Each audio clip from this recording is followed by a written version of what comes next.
लेकिन यह मंदिर तो बनकर भले ही तैयार क्यों ना हो गया हो, लेकिन इसके निर्माण के समय कई ऐसे चमत्कार हुए हैं, उसे देखकर मंदिर के पड़ती समेत कई लोग दंग रह गए हैं। यहां तक इन चीजों को देखकर नासा के वैज्ञानिकों ने तो अपना सर ही पकड़ लिया है, और तो और वह एक ऐसी गहरी सोच में पड़ गए हैं कि मानो उन्होंने कोई भयानक चीज देख ली हो। आज की इस वीडियो में हम राम मंदिर के बनते वक्त हुए उन चमत्कारों और रहस्यमयी चीजें के बारे में आपको बताएंगे, जिसे सुनकर शायद आप भी यकीन ना कर पाओ। आपको बता दें कि जब यहां मंदिर निर्माण का काम चल रहा था, तब एक 1200 खांभों की ड्राइंग तैयार करवाई गई और अमेरिका से एक विशिष्ट वैज्ञानिकों की टीम को बुलवाया गया ताकि वे इसका निरीक्षण करके होने वाली हर एक कमियों को दूर कर दे और राम मंदिर की शान में 4 चांद लगा दे। लेकिन जैसे ही राम मंदिर के निर्माण के वक्त वहां की धरती को खुद गया, तब उस धरती से एक ऐसी वस्तु निकली कि उसे BCC देखकर सभी के होश उड़ गए और उसे चमत्कारी और दिव्या वस्तु ने न सिर्फ उन वैज्ञानिकों के होश उड़ाए बल्कि भारत सरकार को भी हिलाकर रख दिया, जिसके बाद तुरंत एक कमेटी बनाई गई और उसकी जांच के लिए लगा दी। लेकिन उसके बाद कुछ ऐसा हुआ कि वे सभी भी प्रभु श्री राम के भक्त बन गए। दरअसल यह बात है राम मंदिर के निर्माण के समय की, जब अमेरिका से थॉमस नाम के एक वैज्ञानिक भारत में राम मंदिर निर्माण कार्य के दौरे पर आए हुए थे। यहां आकर उन्होंने देखा कि राम मंदिर का निर्माण कार्य तो काफी चल रहा है, जिसके बाद उन्होंने अपना रूटीन काम फिर से करना शुरू कर दिया और अपना काम करना शुरू कर दिया। अपने काम करने के दौरान जैसे ही उनकी नजर मंदिर परिसर की तरफ गई तो उन्हें एक ऐसी जगह दिखाई जहां पर वहां धरती नरम पड़ी हुई थी। देखने में वह धरती वहां की जगह से पूरी अलग ही दिख रही थी।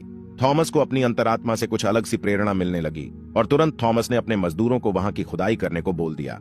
एक बार के लिए तो मजदूर भी हैरान हो गए कि ऐसी धरती की वह खुदाई क्यों करवा रहे हैं, लेकिन मजदूरों को तो उनका ऑर्डर मानना ही काम था, इसलिए उन्होंने बिना कुछ सवाल किए खुदाई शुरू कर दी। जैसे ही वहां पर खुदाई शुरू हुई, कुछ ही देर बाद उस धरती से पानी का प्रवाह शुरू हो गया। उस बहते हुए पानी को देख खुदाई करने वाले मजदूर परेशान हो गए, क्योंकि पानी के अंदर खुदाई करना मुश्किल ही नहीं बल्कि नामुमकिन सा हो जाता है। लेकिन जब इस पानी का सर्वेक्षण किया तो पता चला है कि यह पानी तो पास ही में बह रही सरयू नदी का पानी है। वे लोग यह समझ नहीं पाए कि यह माता सरयू का आशीर्वाद है कि वह खुद राम मंदिर की निर्माण में सहयोग कर रही थी। इस पानी ने सभी वैज्ञानिकों को एक गहरी सोच में धकेल दिया। वे यह सोचने लग गए कि अगर ऐसे ही पानी निकलता रहा तो जहां एक भव्य मंदिर का निर्माण कैसे हो पाएगा, क्योंकि एक पानी वाली सतह पर मजबूत मंदिर बनवाना कोई हंसी खेल की बात नहीं थी। उस समय सभी के दिमाग में एक ही बात थी कि सरयू नदी का मंदिर की भूमि के नीचे मिलना कोई चमत्कार है या फिर कोई कुदरत का करिश्मा, यह कोई भी नहीं जानता था। आखिरकार जब कोई भी समाधान नहीं मिला, तब सभी मिलकर श्री राम से प्रार्थना करने लगे, क्योंकि जाहिर सी बात थी जब तक वो माता सरयू के पानी की धारा बंद नहीं होगी तब तक आगे का काम शुरू नहीं किया जा सकता था। लेकिन अगले ही दिन श्री राम ने उनकी पुकार सुन ली और माता सरयू का पानी स्वतः ही बंद हो गया और एक बार फिर राम मंदिर का निर्माण कार्य जोरों शोरों से शुरू हो गया। और यह काम इस कदर चला कि अब यहां अपने अंतिम छोर पर पहुंच चुका है, या यूं कहें कि यह पूरा तैयार ही हो गया है और 22 जनवरी को यहां श्री राम की प्राण प्रतिष्ठा भी की जाएगी। यह मंदिर इतना भाव बना है कि इस देखने के लिए भारत सरकार ने यहां पर एक अंतर्राष्ट्रीय हवाई अड्डा भी बनवाया है, ताकि देश और दुनिया के लोग सीधे ही यहां पर आ सके और इसे देख सकें। यह मंदिर तो आप कभी भी देख सकते हैं, लेकिन अब सवाल यह है कि जब पुराने समय में यहां पर राम मंदिर था, वह कैसा दिखता था, जिसे तोड़कर बाबर ने बाबरी मस्जिद बनाई थी। उसे राम मंदिर का निर्माण आखिर किसने किया था, क्योंकि यह रहस्य आज तक सीमित लोगों को ही पता है, ज्यादातर लोगों को इसके बारे में कुछ भी मालूम नहीं है। तो चलिए आज मैं आपको इसका पूरा रहस्य इस वीडियो के माध्यम से बता देता हूं, तो बने रहेगा हमारे साथ वीडियो में एंड तक। आखिर उस समय भगवान राम की नगरी अयोध्या को किसने बनाया था? यह पवित्र नगरी हिंदुओं के लिए बहुत ही ज्यादा महत्वपूर्ण है, क्योंकि यहां पर स्वयं प्रभु श्री राम का जन्म हुआ था, इसलिए इसे राम जन्मभूमि भी कहते हैं। इतिहासकारों के अनुसार कौशल प्रदेश की प्राचीन राजधानी अवध को कालांतर में अयोध्या और बौद्ध काल में साकेत कहा जाने लगा। अयोध्या मूल रूप से मंदिरों का शहर था। हालांकि यहां खुदाई के वक्त आज भी हिंदू, बौद्ध एवं जैन धर्म से जुड़े मंदिरों के अवशेष देखे गए, जिसमें खंभों से लेकर हिंदू आकृतियां बनी हुई थी। अयोध्या नगरी में होने का वर्णन भी वाल्मीकि रामायण में मिलता है। कहते हैं कि भगवान श्री राम के जल समाधि लेने के पश्चात अयोध्या कुछ काल के लिए उजाड़ सी हो गई थी, लेकिन उनकी जन्मभूमि पर बना महल वैसे का वैसा ही था। भगवान श्री राम के पुत्र कुश ने एक बार पुण्य राजधानी अयोध्या का पुनर्निर्माण कराया। इस निर्माण के बाद सूर्यवंश की अगली 44 पीढ़ियों तक इसका अस्तित्व आखिरी राजा महाराजा बृहद्बल तक अपने चरम पर रहा। कौशलराज बृहद्बल की मृत्यु महाभारत युद्ध में अभिमन्यु के हाथों हुई थी।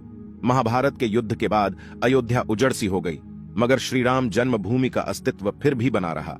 इसके बाद यह उल्लेख मिलता है कि ईसा के लगभग 100 वर्ष पूर्व उज्जैन के चक्रवर्ती सम्राट विक्रमादित्य एक दिन आखेट करते करते अयोध्या पहुंच गए। थकान होने के कारण अयोध्या में सरयू नदी के किनारे एक आम के वृक्ष के नीचे वे अपनी सेना सहित आराम करने लगे। उस समय यहां घना जंगल हो चला था, कोई बसावट भी यहां नहीं थी। महाराज विक्रमादित्य को इस भूमि में कुछ चमत्कार दिखाई देने लगे। तब उन्होंने खोज आरंभ की और पास के योगी व संतों की कृपा से उन्हें झांत हुआ कि यह श्रीराम की अवध भूमि है।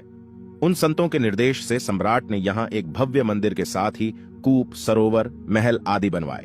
कहते हैं कि उन्होंने श्रीराम जन्मभूमि पर काले रंग के कसौटी पत्थर वाले 84 स्तंभों पर विशाल मंदिर का निर्माण करवाया था। इस मंदिर की भव्यता देखते ही बनती थी। विक्रमादित्य के बाद के राजाओं ने समय समय पर इस मंदिर की देखरेख की। उन्हीं में से एक शुंग वंश के प्रथम शासक पुष्यमित्र शुंग ने भी मंदिर का जीर्णोद्धार करवाया था। पुष्यमित्र का एक शिलालेख अयोध्या से प्राप्त हुआ था, जिसमें उसे सेनापति कहा गया है तथा उसके द्वारा 2 अश्वमेध यज्ञों के किए जाने का वर्णन है। अनेक अभिलेखों से झांत होता है कि गुप्त वंशीय चंद्रगुप्त द्वितीय के समय और तत्पश्चात काफी समय तक अयोध्या गुप्त साम्राज्य की राजधानी थी। गुप्तकालीन महाकवि कालिदास ने अयोध्या का रघुवंश में कई बार उल्लेख किया है। इतिहासकारों के अनुसार 600 ईसा पूर्व अयोध्या में एक महत्वपूर्ण व्यापार केंद्र था। इस स्थान को अंतरराष्ट्रीय पहचान 5वीं शताब्दी में ईसा पूर्व के दौरान तब मिली जबकि यह एक प्रमुख बौद्ध केंद्र के रूप में विकसित हुआ। तब इसका नाम साकेत था। कहते हैं कि चीनी भिक्षु फाहियान ने यहां देखा कि कई बौद्ध मठों का रिकॉर्ड रखा गया है। यहां पर 7वीं शताब्दी में चीनी यात्री हेनत्सांग आया था। उसके अनुसार यहां 20 बौद्ध मंदिर थे तथा 3000 भिक्षु रहते थे और यहां हिंदुओं का एक प्रमुख और भव्य मंदिर भी था, जहां रोज हजारों की संख्या में लोग दर्शन करने आते थे। इसके बाद ईसा की 11वीं शताब्दी में कन्नौज नरेश जयचंद आया तो उसने मंदिर पर सम्राट विक्रमादित्य के प्रशस्ति शिलालेख को उखाड़कर अपना नाम लिखवा दिया। पानीपत के युद्ध के बाद जयचंद का भी अंत हो गया। इसके बाद भारतवर्ष पर आक्रांताओं का आक्रमण और बढ़ गया। आक्रमणकारियों ने काशी, मथुरा के साथ ही अयोध्या में भी लूटपाट की और पुजारियों की हत्या कर मूर्तियां तोड़ने का क्रम जारी रखा। लेकिन 14वीं सदी तक वे अयोध्या में राम मंदिर को तोड़ने में सफल नहीं हो पाए। विभिन्न आक्रमणों के बाद भी सभी झंझावातों को झेलते हुए श्रीराम की जन्मभूमि पर बना भव्य मंदिर 14वीं शताब्दी तक बचा रहा। कहते हैं कि सिकंदर लोदी के शासनकाल के दौरान यहां मंदिर मौजूद था। 14वीं शताब्दी में हिंदुस्तान पर मुगलों का अधिकार हो गया और उसके बाद ही राम जन्मभूमि एवं अयोध्या को नष्ट करने के लिए कई अभियान चलाए गए। अंततः 1527 से 28 में इस भव्य मंदिर को तोड़ दिया गया और उसकी जगह बाबरी ढांचा खड़ा किया गया। कहते हैं कि मुगल साम्राज्य के संस्थापक बाबर के एक सेनापति ने बिहार अभियान के समय अयोध्या में श्रीराम के जन्म स्थान पर स्थित प्राचीन और भव्य मंदिर को तोड़कर एक मस्जिद बनवाई थी, जो 1992 तक विद्यमान रही।